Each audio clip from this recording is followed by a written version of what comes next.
eu sou a professora Kielce Meyer. Na aula de hoje falaremos sobre probabilidade.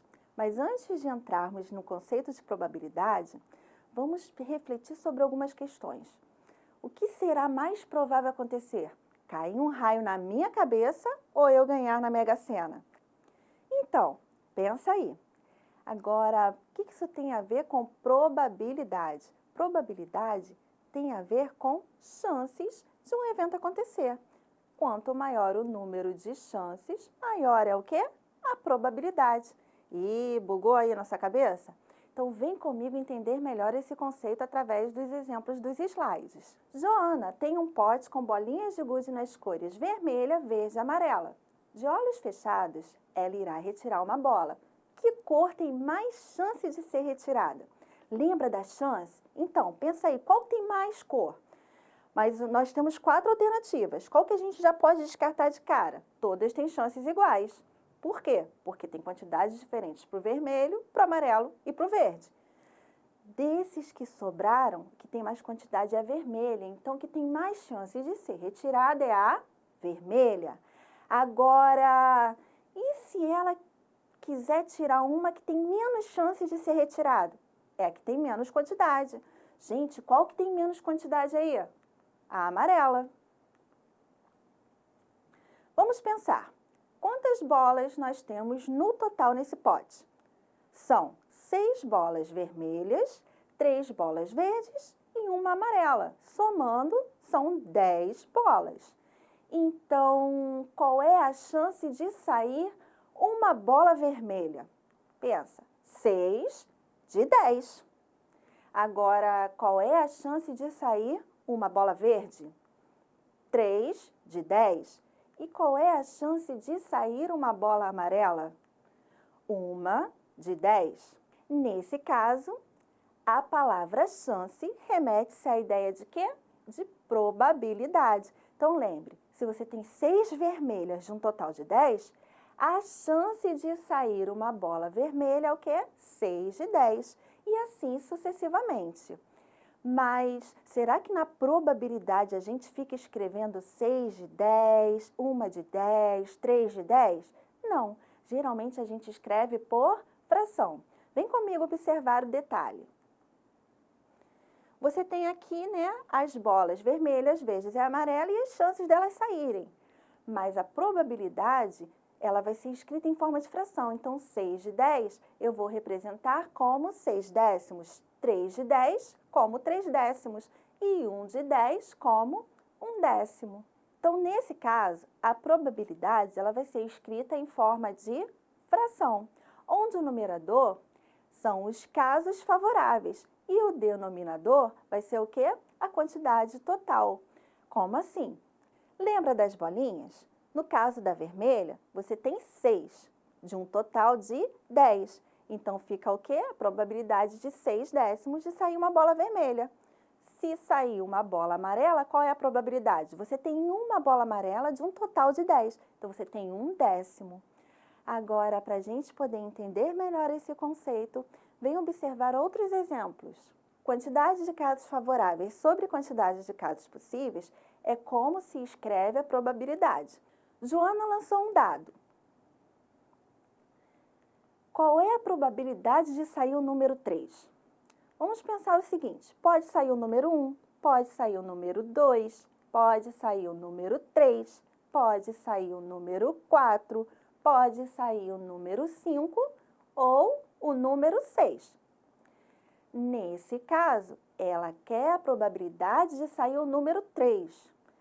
Só tem um caso favorável, porque só tem um número 3. E qual é a quantidade de casos possíveis? 6, porque nós temos o número 1, 2, 3, 4, 5, 6. Para colocar isso em forma de probabilidade, é o quê? Quantidade de casos favoráveis sobre quantidade de casos possíveis. Então, aí, nesse exemplo, fica 1 sobre 6, ou 1/6. Então, pessoal, é importante sempre você ver o seu espaço amostral.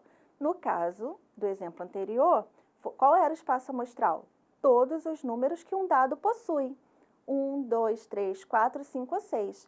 E para a gente descobrir a probabilidade de sair um número 3, a gente tem que ver o quê? Os casos favoráveis. Quantos números 3 existem num dado? Só existe um número 3. Então, caso favorável, 1.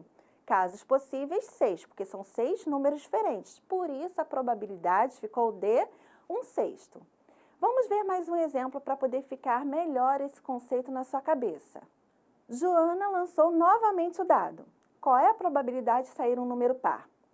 Do dado, nós temos o número par 2, 4 e 6. Então, nesse caso, nós temos 3 casos favoráveis, porque pode sair tanto o 2, quanto o 4, quanto o 6.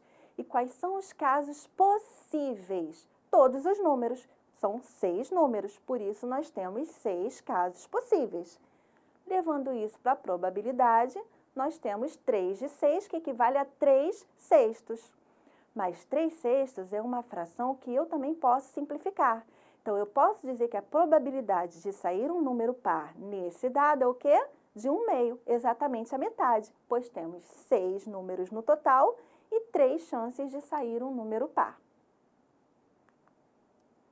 Novamente, ela lançou o dado e quer saber a probabilidade de sair um múltiplo de 3. Vamos pensar nos múltiplos de 3 que estão no dado. Você tem o 3 e o próprio 6. Então, você tem quantos casos favoráveis aí? 2 casos favoráveis, de um total de 6 casos possíveis. Por isso, a probabilidade de sair um múltiplo de 3 é de 2/6. Lembrando que eu também posso simplificar essa fração e eu posso dizer que a probabilidade equivale a 1/3. Então, 2/6 ou 1/3. Qual é a probabilidade de sair um número menor que 7? No dado, todos os números são menores do que 7. Então, nesse caso, a quantidade de casos favoráveis é a mesma quantidade de casos possíveis, que são 6 números. E 6 sobre 6 dá 1. Tivemos como resultado o número 1. Toda vez que na probabilidade nós tivermos como resultado o número 1, quer dizer que o evento é certo, ou seja, vai acontecer. Para pensar o seguinte, você tem um dado, você quer tirar um número menor do que 7. No dado só tem números menores que 7. Então, óbvio que independente do número que você tirar, vai ser um número menor que 7. Por isso é chamado de evento certo, ou seja, vai acontecer. Agora, sempre vai acontecer um evento? Observe esse caso. Qual é a probabilidade de sair o número 8? A gente está falando de dado. Existe algum número 8 no dado? Não. Então, a quantidade de casos favoráveis é 0. E a quantidade de casos possíveis? 6, porque nós temos 6 números. Então, na probabilidade, nós vamos ter aí a razão 0 sobre 6. Toda razão é uma divisão. 0 dividido por 6 é 0. E o 0 significa que não vai ter resultado nenhum. Se não tem resultado, o evento não vai acontecer. Se o evento não vai acontecer, quer dizer que esse evento é impossível. Então, lembre-se, você tem o evento certo, que é quando todas as quantidades de casos possíveis são iguais às quantidades de casos favoráveis, e você tem o evento impossível, que é quando a quantidade de casos favoráveis é 0, ou seja, não tem chance nenhuma de acontecer. Agora, para finalizar a nossa aula, a gente vai ver mais um exemplo, que é mostrando que a soma das probabilidades sempre vai ter como resultado 1. Vem comigo entender melhor o que eu estou falando. Então, imagina que Joana agora deixou as bolinhas de gude de lado e foi brincar com pipas.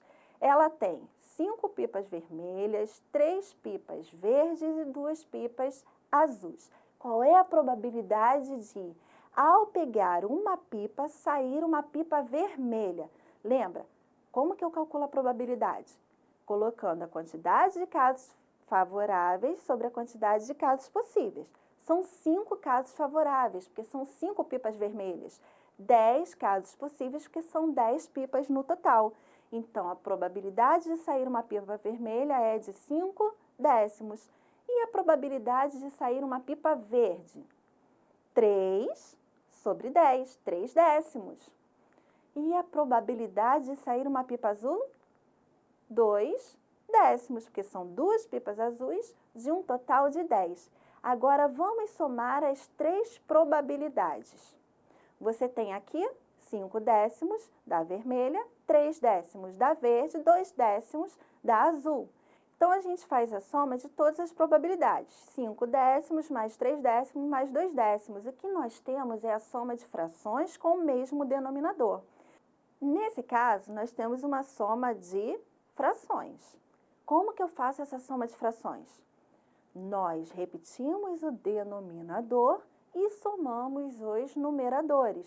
Então, vai ficar 10 sobre 10. 10 sobre 10 equivale a 1, 1 inteiro. E assim, finalizamos a nossa aula. O que você não pode esquecer é que quando você for expressar a probabilidade em forma de fração, na parte de cima vão ficar a quantidade de casos favoráveis e na parte de baixo vão ficar as quantidades de casos possíveis, que são todos os casos do evento. Até a próxima e tchau!